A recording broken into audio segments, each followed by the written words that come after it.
Today, I went up to look at some property for some future endeavors deep in the White Mountains in New Hampshire, and I got myself into a pretty hairy situation and got the truck stuck and almost had to stay there overnight. It was very far away from help with thunderstorms coming. Luckily the weather broke, but that was a pretty crazy situation. I really like this dirt road.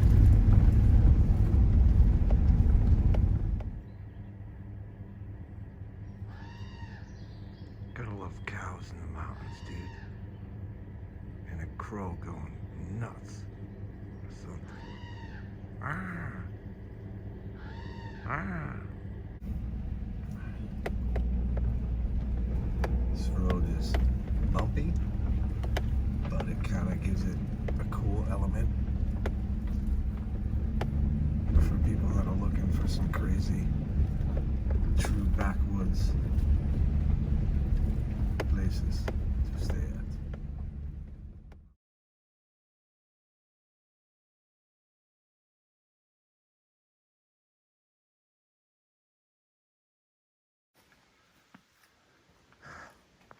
I got myself into a predicament here. There's no place to turn around, and I can't back up. I'm deep in the backwoods here. Was looking at property, took the wrong road, noticed, tried to turn around, but there was this incline and I couldn't back up. So I can't find a place to turn around, and just praying that there's something that I can, some place that I can turn around and get back up. This is kind of no good, but I gotta make sure I don't panic and figure this out. My truck, I made it. And what I had to do was, this doesn't look as steep on camera as it actually is, but the only way that I had a chance of getting back up and not getting stuck again is that I had to go kind of fast and dodge some of the rocks and everything and just keep on going, so that way I could turn this corner and I'd be all right. And I cannot believe I made it. I had to go kind of far down, and I was in a bad situation back there. The truck almost got completely stuck, but I made sure to relax, and I just kept on thinking and focusing, and then eventually I ended up getting out. Now, the person I have to thank for being able to get out of a situation like that, I have to say, is my brother Gilly, rest in peace. He taught me a whole bunch about just little things about cars. I don't know a lot about cars. I am no close to an expert, and actually I don't know crap. But he showed me little life things. Like, for instance, I just got out of that situation because of things that he taught me when I got stuck before. Be careful, folks. Sometimes you're going to look at some property and the real estate agent mentions something about a road, but he doesn't mention that it was pretty intense. So I am gonna get out of here before the storm comes and go look at the actual piece of property. I found the side road that would bring me to the entrance of the property, but unfortunately the neighbor's house has a nice big old Confederate flag and like 10 old abandoned cars in the yard. So even though it's $50,000 and 23 acres, I'd just rather not live, you know, next to those people without judging or having any type of hate and everything. I would rather not. So it's on to the next place. I was in quite the pickle. That wasn't a life-threatening situation, but that was very close to a really bad situation with all the rain that came right after and all the thunderstorms that are happening.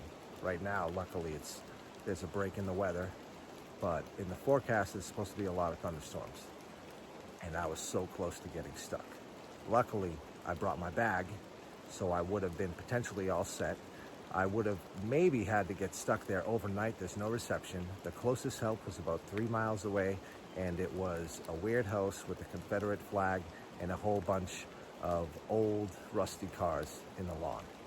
So not necessarily your best choice. I'm not trying to judge, but I'm sure a lot of people would be kind of like, that's my only help. So you suddenly might feel like you're in a Friday the 13th movie, but I made sure to relax, be calm. So grateful that I got out of the situation.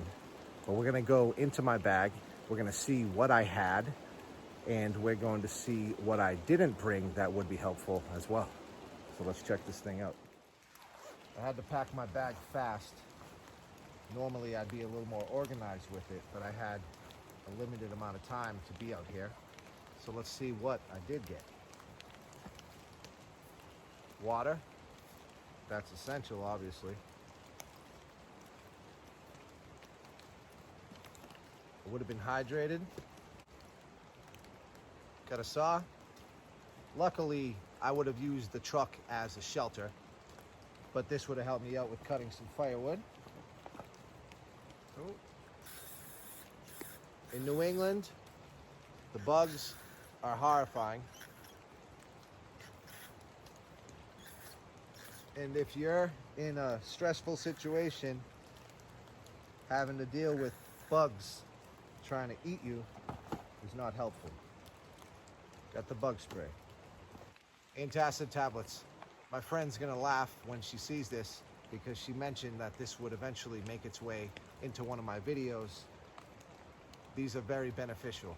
You get a stomach ache, you get heartburn, very good. Plus it's got calcium. What else did I bring? All right. Brought a bunch of fishing gear. I'm always fishing, so not like I was in a true situation where I'd have to go find water and go fish. I would have eventually had to walk down that road, but I would have had to stay overnight, potentially. Got a multi-tool. Don't even have to explain how beneficial that is.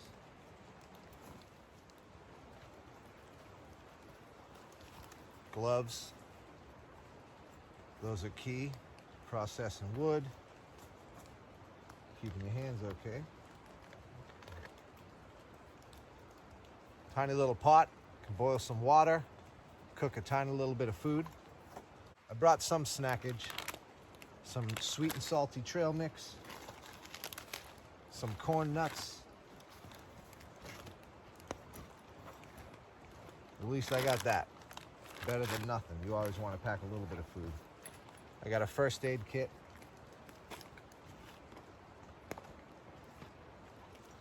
I got myself a knife. This is usually the knife that I use to make fires with a ferro rod.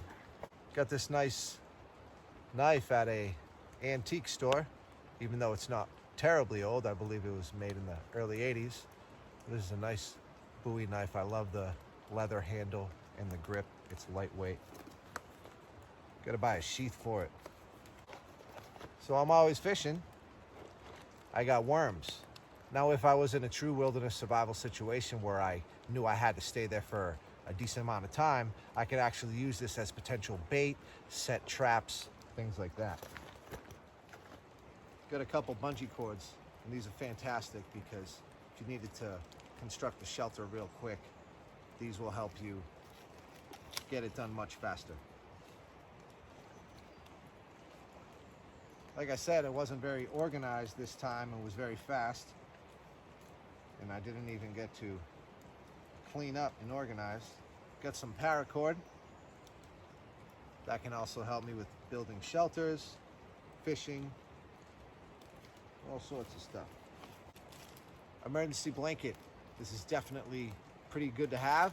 It weighs nothing, and I forgot I had it. But this would help me stay warm, as well as you can kind of use it as a heat reflective source and have a fire and build a little shelter with this in the back, and you can keep yourself nice and warm. I got a little primitive spoon that I've been working on that wouldn't really help me out in the situation overnight. Rain poncho helps me keep dry.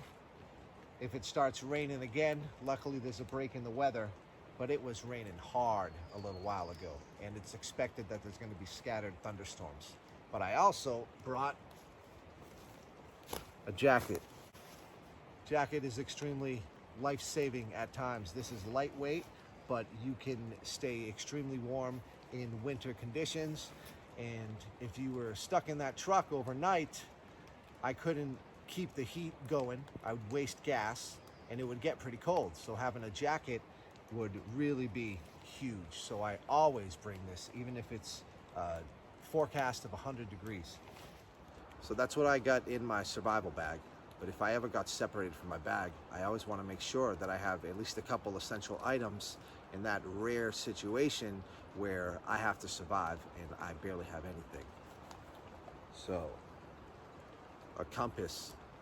I have not been in the habit of bringing this, and I need to do that more often so it can help me with navigation, especially in the areas that I'm at.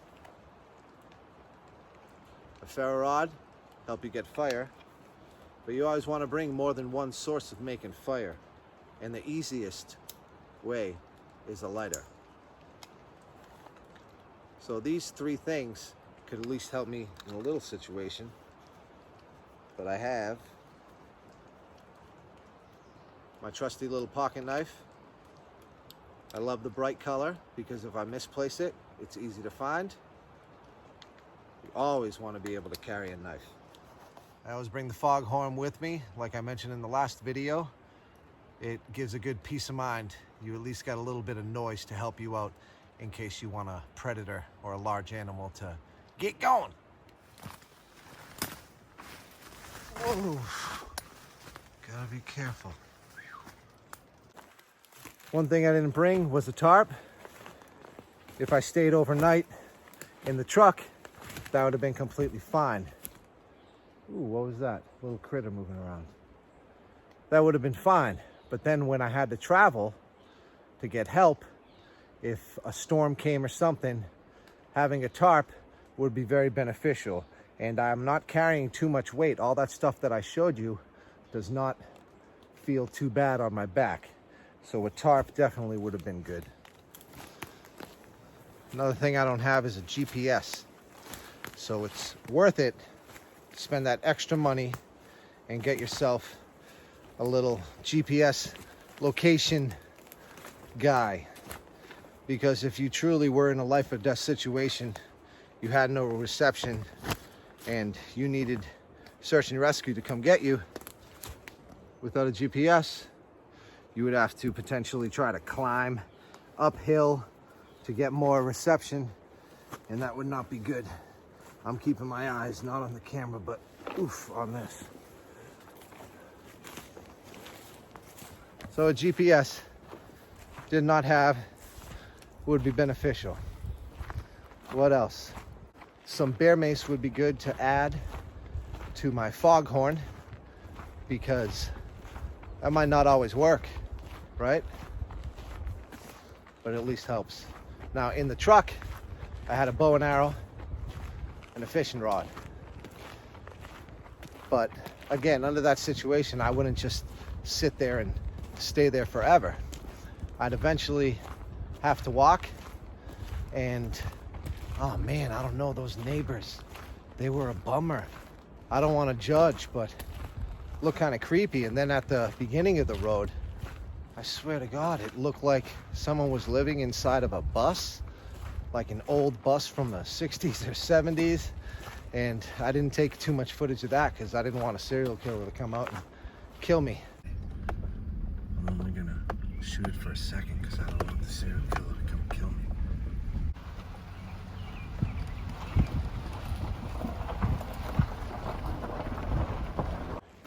Another thing I forgot is a whistle. A whistle would be really good. There's been times where someone's so weak, they see help from a distance and they try to scream, but they can barely hear them. And a whistle travels way further than what we can do with screaming. Could have done well with a hatchet. If I wanted to be extra safe, I would have brought myself a sleeping bag, tied it to my backpack, or make sure I have one in the truck. I didn't bring an extra pair of socks, and you should always have one extra pair of dry socks. Thank you guys for watching. I would love to see comments below. Let me know what I may have forgotten, as well as what do you keep in your survival bag? What do you always make sure that you have? As well as situations, times where maybe you've been out in the wilderness and you really wish you had a specific item. Comment below. Make sure you like and subscribe. I'm going to finish this hike up and get on home.